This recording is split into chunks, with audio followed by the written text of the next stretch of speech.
বাজারের আশেপাশে যারা আছেন আলহামদুলিল্লাহ ইতিমধ্যেই পবিত্র মাগরিবের নামাজ সম্পূর্ণ করে আমাদের আজকের মধ্যমণি আজকের প্রধান অতিথি শ্রীমঙ্গল কর্মমন্ডলের মাটি এবং মানুষের নেতা জননেতা এই ফ্যাসিস্ট সরকারের আমলে দীর্ঘ 16-17 বছর যাবৎ যেই মানুষটিকে অন্যায়ভাবে নির্যাতন করা হয়েছে, জুলুম করা হয়েছে, রাজনৈতিকভাবে ব্যবসায়িকভাবে বিভিন্নভাবে কোণঠাসা করে রাখা হয়েছিল, মহান আল্লাহ পাক রব্বুল আলামিনের অশেষ কৃপায় দেশের প্রেক্ষাপট পরিবর্তন হওয়ার পর জুলাই গণঅভ্যুত্থানের মাধ্যমে এই ফ্যাসিস্ট সরকারের পতন হওয়ার পর দেশের মধ্যে এক সুন্দর একটি পরিবেশ তৈরি হয়েছে।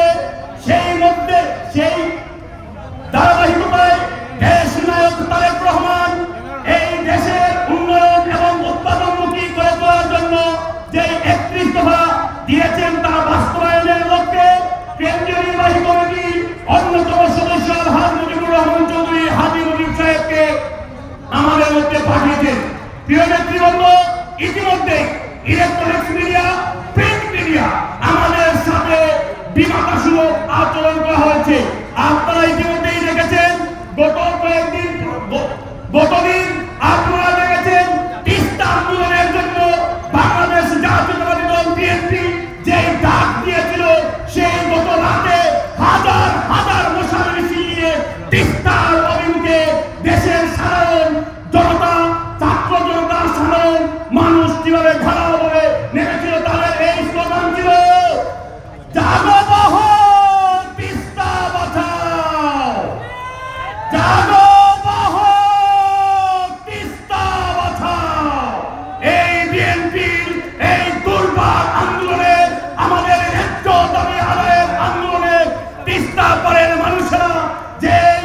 গতকালকে যেই তাদের গ্যালারি দেখিয়েছিল, মশাল মিছিল নিয়ে তিস্তার অভিমুখে ছুটে গিয়েছিল,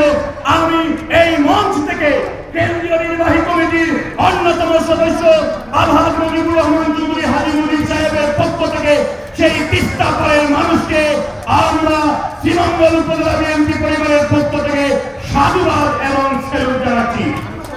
সম্মানিত আমাদের অনেক শ্রীমঙ্গল উপজেলার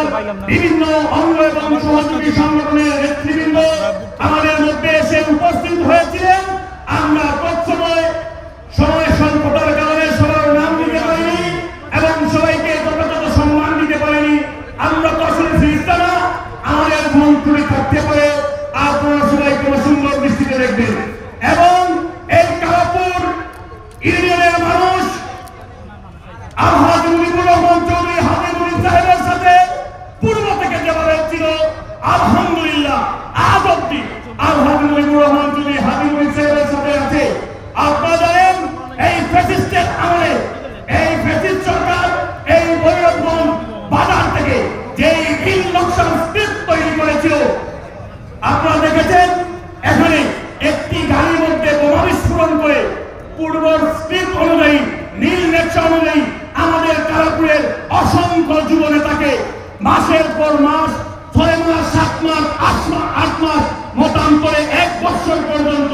এই অন্ধকারের কারাগারে নিক্ষেপ করা হয়েছিল। আমরা সেই সময় এই কালাপুর ইউনিয়ন সহ শ্রীমঙ্গল উপজেলার অসংখ্য যুব দলের নেতা, ছাত্র দলের নেতা, বিএনপির নেতা, স্বেচ্ছাসেবক দলের নেতাদেরকে এই পেট্রোল বোমার মিথ্যা মামলায় কারাবরণ করেছে। আপনারা জানেন আমাদের 21-এর আন্দোলন ছিল, 24-এর যে আন্দোলন ছিল, সেই আন্দোলনে অসংখ্য মামলায় নেতৃবৃন্দরা জেল কেটেছেন। আমরা তাদেরকেও যথাযথ মূল্যায়ন করতে পারি। তবে ইনশাআল্লাহ যদি আমাদের দল ক্ষমতায় আসে, এই দেশের দায়িত্ব পায় আলহাজ মুজিবুর রহমান চৌধুরী হাজী মুজিব সাহেব, এই শ্রীমঙ্গল এবং গোপালগঞ্জের সুখ দুঃখের কথা যখন এই মহান সংসদে দাঁড়িয়ে বলবেন, আমার দৃঢ় বিশ্বাস তিনি আমাদের এই দুঃসময়ে এবং যারা ছিল, যারা নির্যাতিত হয়েছে, নিপীড়িত হয়েছে, আশা করি আমাদের আজকের প্রধান অতিথি তাদেরকে যথাযথ মূল্যায়ন